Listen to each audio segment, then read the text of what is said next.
In the small town of Greenfield, everything seems to move at a slow, peaceful pace. Nestled deep in rolling green hills, Greenfield is like a quiet painting, with winding streets, cozy red brick houses, and gardens filled with flowers that bloom in every season. Here, everyone knows each other, from the grocery store clerk to the garage mechanic to the young postman named Zach. This is a town where friendliness and human affection are an integral part of everyday life. Zach has worked in Greenfield for more than 3 years, and every morning, when the alarm clock goes off, he starts his day with excitement. He loves the feeling of putting on his blue uniform, the feeling of his hands on the steering wheel of the pickup truck, and stopping in front of houses to deliver each letter and each package. For Zach, the job is more than just delivering mail. It's a way for him to connect with the community. He feels like an invisible thread that binds everyone in the town together. Every day, Zach walks the same streets, delivering mail to people he knows, and he always receives friendly greetings and warm smiles in return. One of Zach's favorite stops on his daily commute was the small house at the end of the road owned by Anna. She was an old lady in her 70s, a former literature teacher who had retired many years ago. She lived alone in a lovely house with a garden full of flowers. The flower beds in front of Anna's house were as colorful and meticulously cared for as her bright, cheerful personality. Every time Zach delivered the mail, she would stand on the porch, smiling kindly and waving to him from afar. "Good morning, Zach. How was your day?"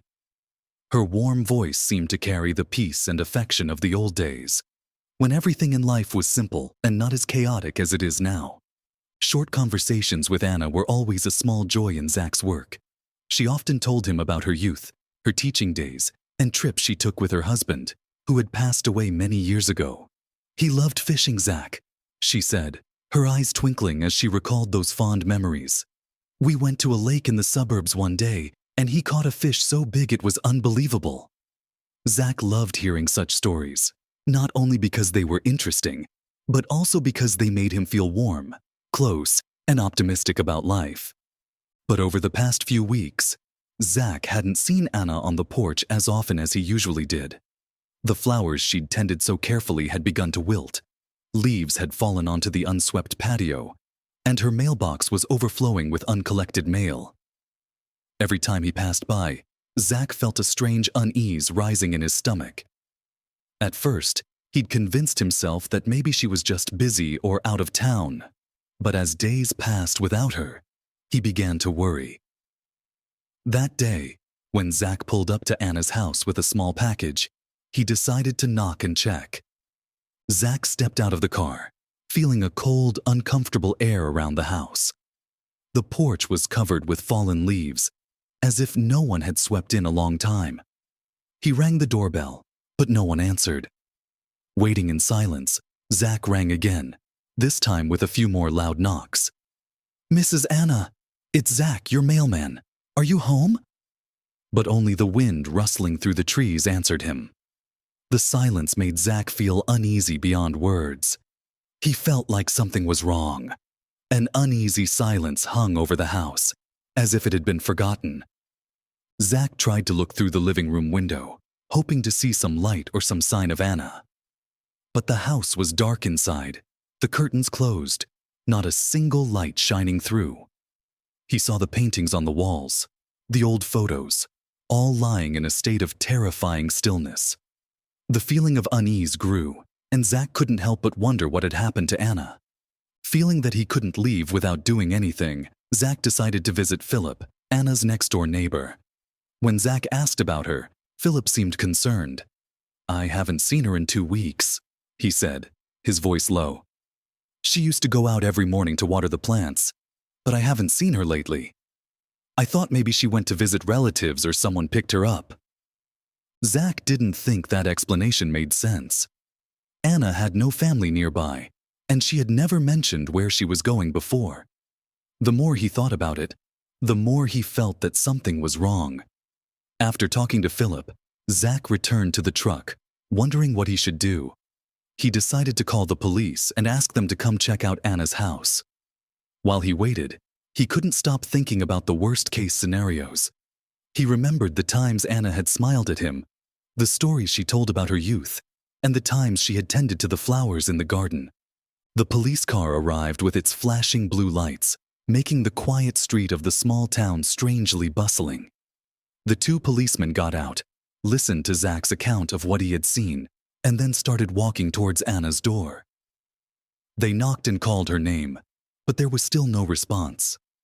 After a few minutes of discussion, they decided to break in. Zach stood at a distance, his heart pounding, his eyes fixed on the dark house, his heart filled with anxiety.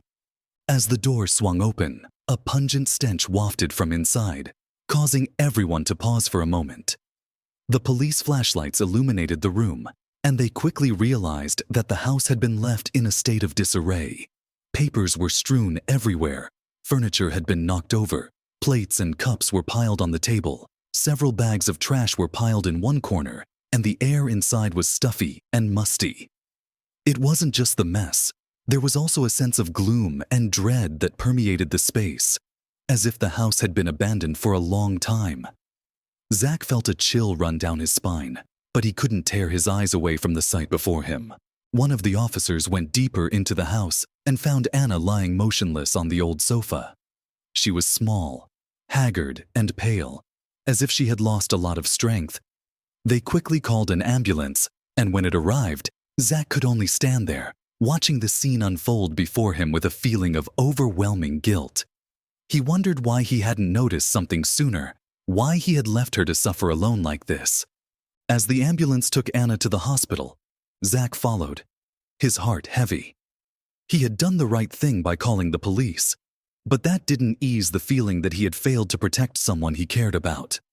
As he sat in the hospital waiting room, he stared at the bright white lights, blaming himself for not being more sensible, for not acting sooner. Finally, after hours of anxious waiting, Zach was allowed to visit Anna. She lay in a hospital bed, pale and exhausted, surrounded by IVs and medical equipment. Zach gently took her hand, feeling it cold and weak as a fragile leaf. "You'll be okay, Anna. You have to be okay," he whispered, his voice choking. Silent tears welled up, rolling down his cheeks. When Anna woke up, her eyes opened slowly and weakly. The dim lights in the hospital room made her blink a few times to clear her vision. Seeing Zach sitting beside her, she smiled slightly, but the smile did not hide her exhaustion. "You came here for me, Zach?" she whispered, her voice hoarse and weak, as if she had no strength left. "Yes, Anna. I'm so worried about you," Zach replied, unable to contain the emotions that were flooding his heart. "You don't have to suffer alone. I'll always be here. You don't have to worry." Zach's words were so sincere that Anna couldn't help but shed tears, even though her eyes were now dry from the illness. Anna began to tell Zach about what she had been through in the past few weeks. She had found out she had cancer, and the treatment had taken a lot out of her, but she didn't want to be a burden to anyone. "I thought if I just took care of myself, I would be fine. But things just got worse, and I didn't know what to do," she said, her voice breaking. "I was afraid I would be a burden to someone, and I didn't want to bother anyone." Zach listened to her every word, his heart torn with pain and regret. He felt guilty for not noticing the signs sooner, for leaving Anna to suffer alone. "You're not a burden, Anna," Zach said, his voice shaking. "You've always been an important part of this town, of all of us. You're never alone, and we're here to help." Zach's words were like a balm to Anna's soul. She felt the sincerity and affection in his words, and it made her feel less alone, less afraid. "Thank you, Zach. I am so lucky to have people like you by my side," she said, squeezing his hand. But their conversation was quickly interrupted when the doctor entered the room. "Hello, Zach. Hello, Anna," the doctor began, his voice soft but serious. "We've reviewed your condition, and there are a few things we need to discuss." Zach sat back, listening to every word the doctor said with absolute attention. Words like treatment, chemotherapy, and recovery raced through his ears, each one like a powerful wave crashing into his mind. Anna, we need you to start a new course of treatment, and it won't be easy. But with the right support and care, we believe you can pull through, the doctor said, looking at Zach as if seeking his approval. Zach felt a surge of emotion wash over him, as if he was being given a great and important responsibility. After the doctor left, Zach sat down next to Anna, his hand still clasped tightly. "You won't have to go through this alone, Anna," he said, his eyes steady. "We'll be there for you, every step of the way." The next day, Zach decided to take action. He reached out to his friends in the Greenfield community, told Anna's story, and asked for help. Initially, Zach thought that only a few people would respond, but he was surprised to see the entire town rallying behind Anna. Everyone loved her, and when they heard about her story, they were ready to help. Some donated money, others brought food, and others volunteered their time to care for her. Some of the younger people in town even offered to visit the hospital regularly to talk to her and bring her favorite books, so that she wouldn't feel so alone during her treatment. Greenfield has truly become Anna's extended family, where she no longer has to face the fear of loneliness. What's more touching is that not only those who have known her for many years, but also those who have never met her have enthusiastically helped. They heard about her, about the times she helped children learn to read, about the stories she told the children every time the town held a festival, and about how she always treated everyone around her kindly. During those days, the hospital was busier than ever with visitors. People came to see Mrs. Anna, bringing small gifts and good wishes. Neighbors took turns helping with care, cleaning the house and assisting her with daily tasks. Some even volunteered to tend to her garden, watering the flower beds that had begun to bloom again, as if to bring a little hope and vitality back to her small home. Thanks to the dedicated care of the medical team and the support of the community, Anna's health gradually improved. The first days when she started chemotherapy were not easy. There were times when she felt so much pain and exhaustion that she wanted to give up. But every time she saw letters of encouragement from neighbors, cards of good health from children in the town, she felt more motivated to continue fighting. Zach was the one who visited her most often. He would stop by the hospital every day to see her, bringing her funny stories and well wishes from the neighbors. Some days she couldn't say much, just sitting quietly as Zach told her about the happenings in town, the flower festivals they were holding, the beautiful sunsets he'd seen on his mail route, and the children she'd taught who were now healthy and happy. "You still have a lot to live for, Anna," Zach said, his voice thick with emotion. "Everyone loves you, and they're waiting for you to come back." Zach's words, along with the outpouring of love from the community, gave Anna a strength she had never felt before. At times, she held Zach's hand, her eyes filled with gratitude and appreciation. "You have no idea how happy I am to know that I am not alone," she whispered, tears welling in her eyes. "You and everyone have helped me realize that there is so much beauty in this life, and I will not give up." Day by day, the treatments took effect. Anna's health improved, slowly but steadily. Over the next few months, she was strong enough to leave the hospital and return home. But before she could worry about facing the cold, empty house, Zach and the neighbors were ready to welcome her back. They threw a small outdoor party, with fresh flowers decorating the yard and delicious food prepared by the townspeople. When Anna returned home, the small house was no longer as gloomy as before. The flowers in the garden were in full bloom, bright and fresh, as if they were welcoming her back.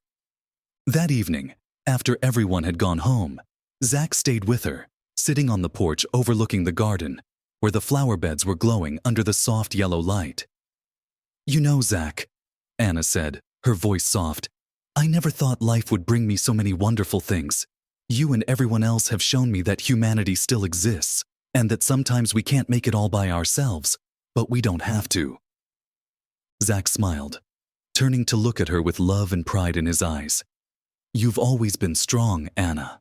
You've inspired so many people, and I'm so glad you let us be a part of your journey," he said.